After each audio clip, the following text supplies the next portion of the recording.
అనియా, మా ఊర్లో భార్యాభర్తలు ఉన్నారు. వాళ్ళది గవర్నమెంట్ ఉద్యోగం, బోల్డంత ఆస్తుంది. పిల్లలు లేక గుళ్ళు గోపురాలంటూ తిరుగుతున్నారు. మన పాపని వాళ్ళకి ఇచ్చేద్దామా?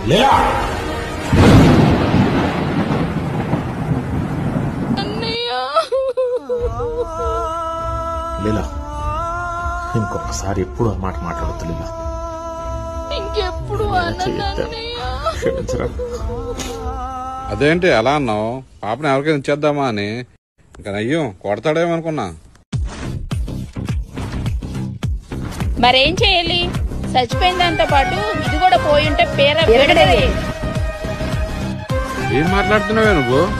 అప్పు, అది కూడా పోతే ఈ ఇల్లు ఆస్తి మొత్తం మనకే. నీకేం తెలుసు?